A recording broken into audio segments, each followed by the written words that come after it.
Our next speaker is Gary Borgendale. Gary is a follower of Jesus Christ, who has been gifted by the Lord to connect people together, to bring about revival, reformation, and transformation in the state of Minnesota. Primary issues for Gary are marriage, life, and religious liberty. He's the director of mobilization for Merge USA, an initiative of Shine in the World Ministries. Gary's also a leader with Kingdom Alignment of Minnesota and a facilitator for Mayor's Christian Fellowship.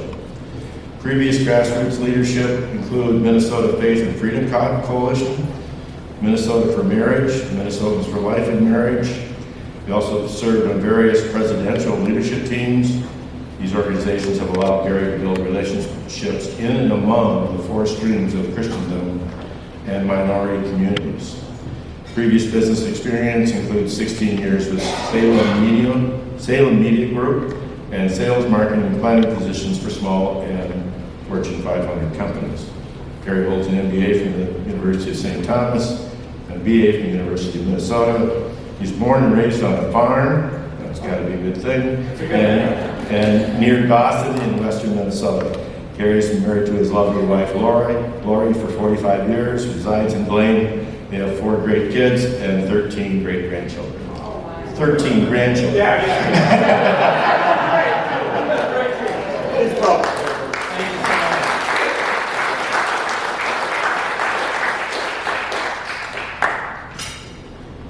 Well, thank you very much. Again, my compliments to Senator Barr and their excellent work there, and Harriet well as Peggy Scott. If you saw any of those videos going on, what was taking place down there, to see what our legislators did was extremely awesome. So thank you again for that effort that way. You know, one of the things that I'm going to kind of give you a background of how I got to where I got. And in 2004, I was approached by then State Senator Michelle Bachmann and Mary Liz Holberg about the marriage amendment, to have a constitutional amendment that would have marriage between one man and one woman. And it was to do a rally at the Capitol in 25 days. And it's like, okay, I could do anything in 25 days. And then I got into it, and it was a great challenge. But the thing is that you kind of look back at what took place. We were looking to have marriage defined as marriage between one man and one woman. And where we are today, that is almost prehistoric because of the LGBTQ+, as well as the transgenderism. Look at where we've come today. And so I hate losing. And so here's what happened. I lost 3 times on this issue. I lost in constitutional amendment was defeated in 2012 that would have defined marriage between a man and a woman. Same-sex marriage was passed in 2013. And the Obergefell decision in 2015 legalized same-sex marriage across our entire country.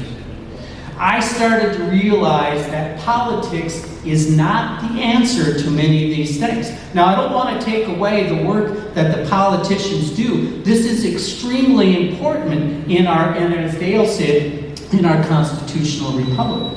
But I started realizing that culture is above politics. And until you start engaging in the culture, you're not going to be able to change politics. And so that's what really started me focusing. How do you do that? How do you get involved in them? Dale and I have been teaming up on a lot of these things. And so part of that then is to engage in culture with a biblical worldview. And so that's a lot about what I've engaged in. And Dale, as my preacher friend, he's got the verses already played out in there. So I'm just going to say, echo what Dale said on much of that stuff in there. But it's then, I look at it in 2 big components. In Mark 16, it talks about preaching the gospel to all nations, and to all creation, all creation. So that's that evangelist, bringing them into relationship with Jesus Christ.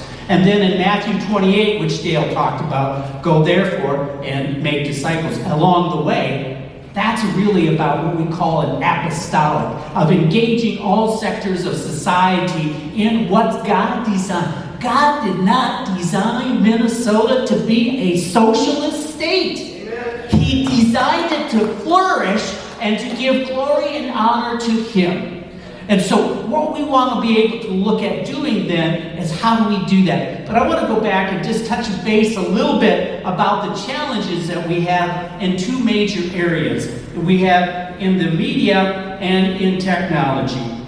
Just let me share a little bit. So when we think about what's going on in media today, NBC is owned by Comcast, CBS is owned by Paramount, ABC is owned by Disney, Fox is owned by the Murdoch family. And all these conglomerates have a very specific purpose, make a lot of money, and we don't care how we do it. So it's like, that's what we have. Then if we go and we look at the technology side of things, Apple, listen to this, their market value is $2.7 trillion. That's trillion. Microsoft, 2.3 trillion. Google, 1.4 trillion. 1.1 for Amazon. And just think of the control that they have on these industries, in media and in the technology. So what are we going to do about that? There are some alternatives that are starting to emerge, but it really comes back to, okay, God, what is your design? His purpose is for us to flourish as cities and states. And so that's what we really came to with the Kingdom Alignment of Minnesota, and saying, okay, our purpose is to discern the will of God and for the state of Minnesota and come into alignment for that. Minnesota has been blessed greatly on minerals and manufacturing. How do we do that again? The technology world was really here in Minnesota when you looked at Honeywell, Control Data, and Seymour Cray, right here in this region. But that left to Silicon Valley. Why can't it come back here? Then we look at medical and the Mayo and what they've done. Great Christian foundation. Now it's become very secular in there. So those are things that God has given us to be able to really grow and expand Minnesota into the gift that God has given to us. So what we try to do very much then, within the Kingdom Alignment of Minnesota, and this just tags into what Dale is teaching. Dale is really saying, okay, here's what the church needs to do. And that's a great place for it to start. But we believe it can be in all sectors of society. And so what we do then is to look at those who identify, infirm, and mentor and release apostolic teams across the state of Minnesota to transform the various sectors of culture. We believe that God has a plan.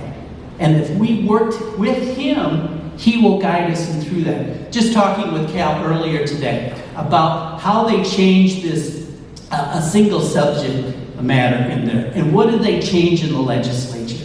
There's a lot of things that need to be done. Let's invite the Lord to guide us, and the results will be phenomenal. So that's what we want to emphasize. And so what we do then is we help identify that. We worked in education sectors, we worked in business from a bakery to apple orchard. So we do different areas where people feel that they've been called to serve a purpose in a special area.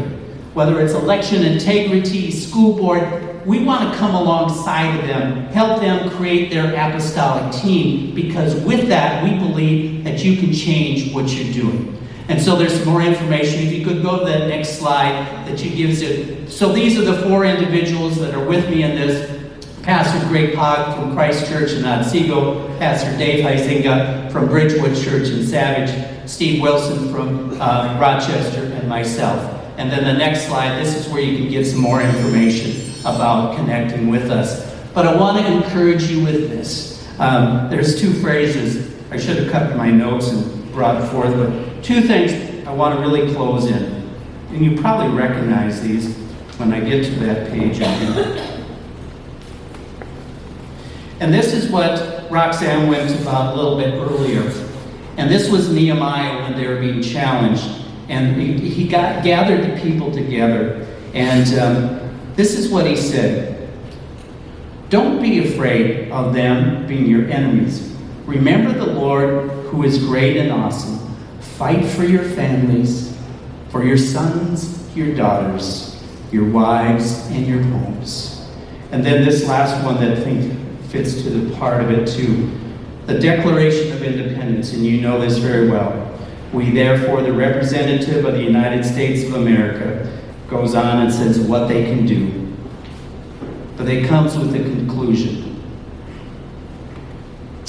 And for the support of this declaration, with a firm reliance on the protection of the divine providence, we mutually pledge to each other our lives, our fortunes, and our sacred honor.